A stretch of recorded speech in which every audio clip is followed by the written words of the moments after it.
नमस्कार दोस्तों, हम आ गए हैं आपके सामने एक नया केमिस्ट्री का चैप्टर लेके, जिसमें हम आज समझेंगे कोवैलेंट बॉन्ड या कोवैलेंट बॉन्ड के लिए जो थ्योरी दी गई है इसका नाम है VBT, बैलेंस बॉन्ड थ्योरी को। तो बैलेंस बॉन्ड थ्योरी में स्लेटर तथा पाउलिंग ने 1931 में कुछ हाइपोथेसिस दी। उन हाइपोथेसिस के सहारे हम ऑर्बिटल्स थ्योरी के सहारे हम इसको समझेंगे। सहसंयोजक बंध यानी कोवैलेंट बॉन्ड का फॉर्मेशन तब होगा जब कम से कम एक ऑर्बिटल हो, कैसा, अनपेयर्ड इलेक्ट्रॉन वाला, यानी जो एक ऑर्बिटल हो जिसमें या तो इस टाइप से, ठीक है, इस टाइप से जो ऑर्बिटल है वो इस टाइप से अनपेयर्ड इलेक्ट्रॉन वाला एक ऑर्बिटल होना चाहिए। दूसरी बात में ये है कि जो अयुग्मित इलेक्ट्रॉन होगा वो अयुग्मित इलेक्ट्रॉन दूसरे परमाणु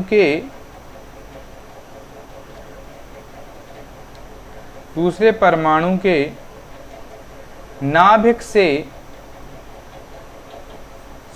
आकर्षित होगा या नाभिक उसे आकर्षित करेगा। अगर दो परमाणु हैं अपने पास, जैसे एग्जांपल ले लें हम हाइड्रोजन का, एक हाइड्रोजन ये है और दूसरा हाइड्रोजन ये, तो इस हाइड्रोजन में ये दोनों परमाणु इससे के साथ क्या करेंगे भाई, इसके पास अनपेयर्ड इलेक्ट्रॉन है हाइड्रोजन के पास, इसके पास भी एक अपना अनपेयर्ड इलेक्ट्रॉन है। तो ये जो अपना अनपेयर्ड इलेक्ट्रॉन है, इस अनपेयर्ड के लिए इसका जो नाभिक है हाइड्रोजन का, ये सेंटर में नाभिक है, ये नाभिक क्या काम करेगा कि इस इलेक्ट्रॉन को अपनी ओर अट्रैक्ट करेगा, इस इलेक्ट्रॉन को अपनी ओर अट्रैक्ट करेगा। और इसका जो नाभिक है यानी इसका जो न्यूक्लियस है वो इस इलेक्ट्रॉन को अपनी ओर अट्रैक्ट करेगा। तो जब अट्रैक्शन कंप्लीट हो जाएगा, आकर्षण पूरा हो जाएगा, तब जाके ये जो दो एटम हैं ये एक दूसरे को ओवरलैप करेंगे।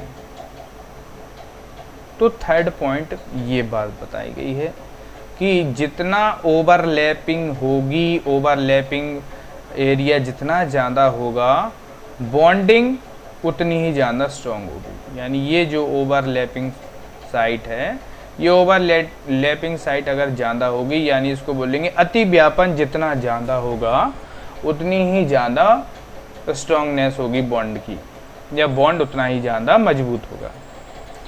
तो इसके लिए पहली शर्त क्या बता दी, ओके, कम से कम एक अनपेयर्ड इलेक्ट्रॉन होना ही चाहिए। तो ये फोर्थ पॉइंट में अब अनपेयर्ड इलेक्ट्रॉन भी है, ठीक, बॉन्डिंग ओवरलैपिंग। अब ओवरलैपिंग में यानी अति व्यापन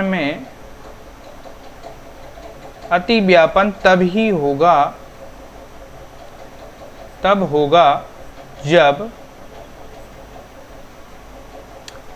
दोनों के जो इलेक्ट्रॉन हैं उनका स्पिन जो है अपोजिट साइड होगा, यानी विपरीत होगा। ऐसा नहीं हो सकता, यानी अगर स्पिन इस टाइप से है और दूसरे इलेक्ट्रॉन का स्पिन इस टाइप से है, यानी क्लॉकवाइज ही है, क्वांटम नंबर हमने देखा है, तो ये ओवरलैपिंग नहीं होगी। ओवरलैपिंग यानी कि अति व्यापन नहीं होगा।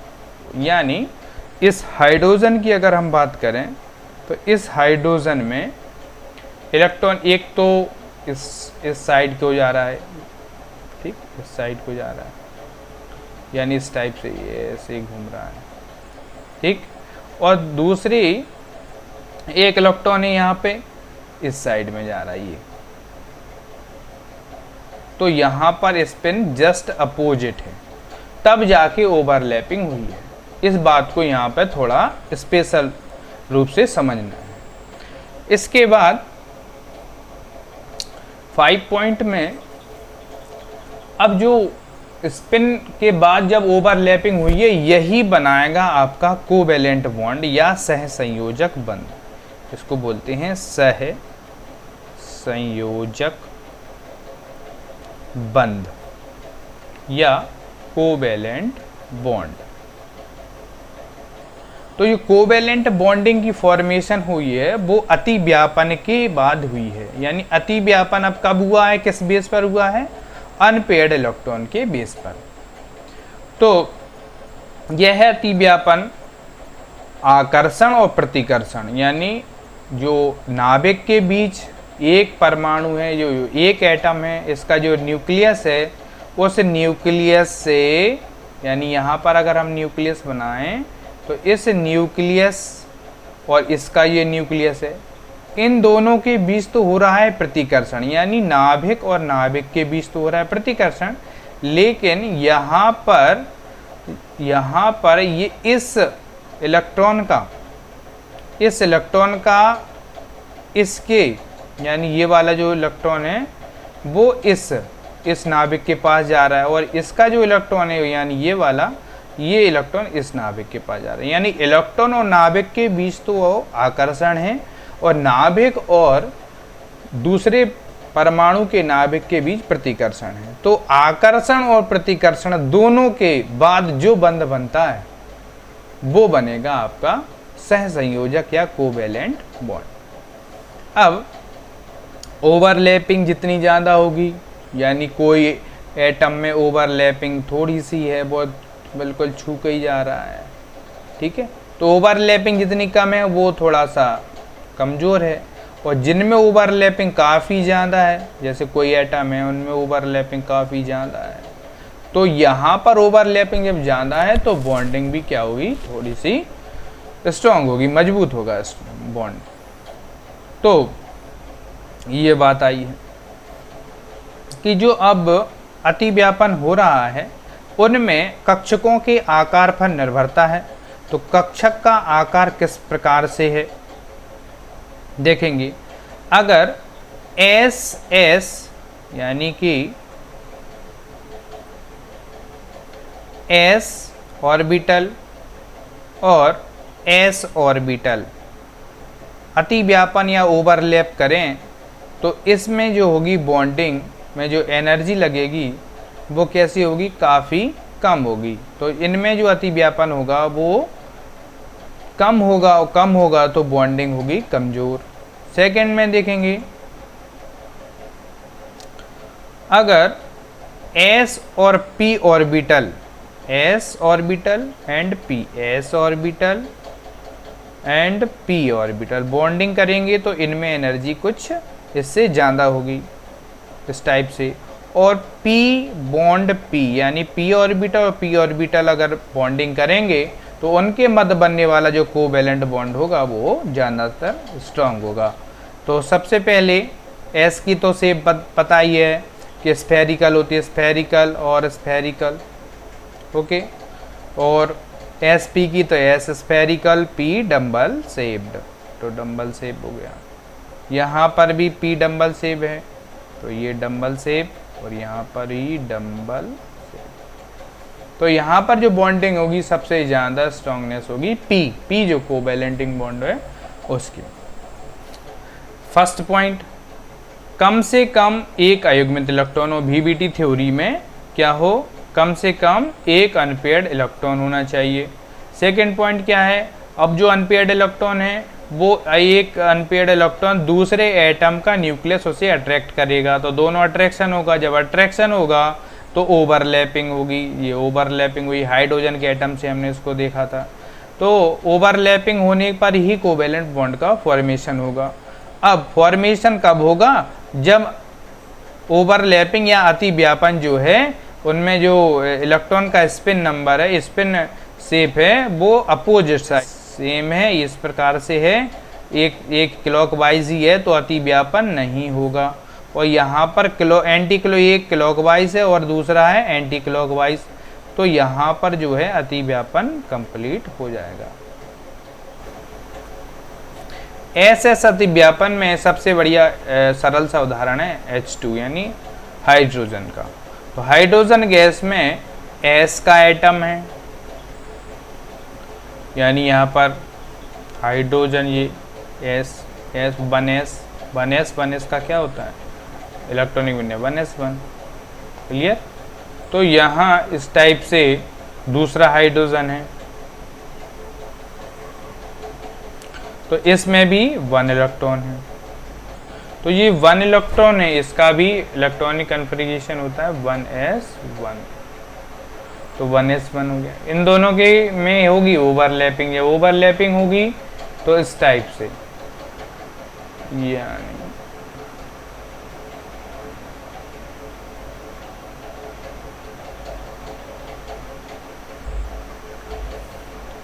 ओवरलैपिंग होगी। तो यहाँ पर एक हाइड्रोजन यहाँ और इस हाइड्रोजन यहाँ, और ये हाइड्रोजन जो है इसका जो इलेक्ट्रॉन का ये जो है बॉन्डिंग में पार्टिसिपेट हो गया, तो ये बन गया आपका कोवैलेंट बॉन्ड, यानी H बॉन्ड H। यहाँ पर ये बॉन्ड कौन सा है, कोवैलेंट बॉन्ड। सेकेंड एग्जांपल देखेंगे sp का। sp अतिव्यापन, जब sp ओवरलैपिंग होगी यानी S बॉन्ड,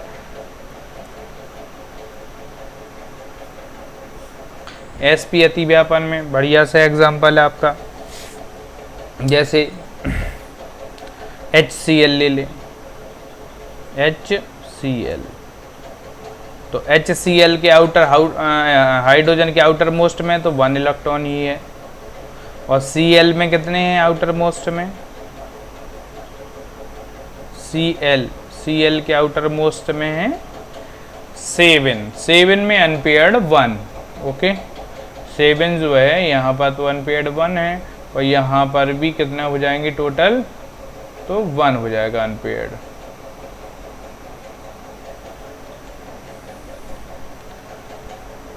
तो ये अनपेयर्ड जो इलेक्ट्रॉन है वो इसका न्यूक्लियस इसे अट्रैक्ट करेगा, इस अनपेयर्ड इलेक्ट्रॉन को, और ये जो अनपेयर्ड है ये इसका न्यूक्लियस जो है इसे अट्रैक्ट करेगा, तो ओवरलैपिंग हो जाएगी कंप्लीट, यानी H और Cl। तो H का अनपेयर्ड वाला एक और Cl का भी अनपेयर्ड एक, और ऊपर तो 2 है। तो इस टाइप से H बॉन्ड Cl, यानी यहाँ पर इसका 1 इलेक्ट्रॉनिक 1 था, और यहाँ पर आउटर मोस्ट में क्या हो जाएगा, कितना है 17 का, तो डी कौन से ब्लॉक, P ब्लॉक का। तो यहाँ पर ये P ब्लॉक में है, P ब्लॉक में तो आउटर मोस्ट में कितने आ जाएंगे, कितने हैं P ब्लॉक में आउटर मोस्ट, यानी इसका इलेक्ट्रॉनिक कन्फिग्रेशन कर दें Cl 17 का 1s2 2s2 2p6 3s2 3p, तो 6 और 2 4 6 4 10 2 12 13 14 15 16 17, यानी यहाँ तो यहाँ पर 5 हो गए। तो यानी अनपेयर्ड इलेक्ट्रॉन P, अब P जो ऑर्बिटल है, इस P ऑर्बिटल में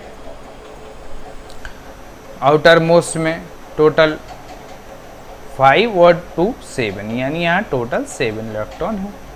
तो ये 7 इलेक्ट्रॉन ये में अनपेयर्ड 1 है, तो इस अनपेयर्ड से यहाँ पर बॉन्डिंग हो गई, यानी Cl की, ये Cl।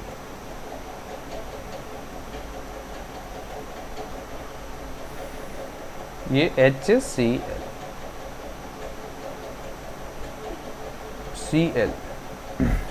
ओके, HCl की बॉन्डिंग इस टाइप से। सेकंड देखेंगे अब Cl2 Cl ये है अनपेयर्ड इलेक्ट्रॉन 1, ठीक। टोटल कितने हैं इसके पास, टोटल इसके पास भी Cl जो है अनपेयर्ड इलेक्ट्रॉन है 1 ही है, टोटल 7 है इसके पास। तो 1 2 3 4 5 6 एंड 7। तो ये जो अनपेयर्ड है अब वही अट्रैक्शन होगा, ओवरलैपिंग होगी, ओवरलैपिंग से एक नया ऑर्बिटल फॉर्मेशन हो जाएगा।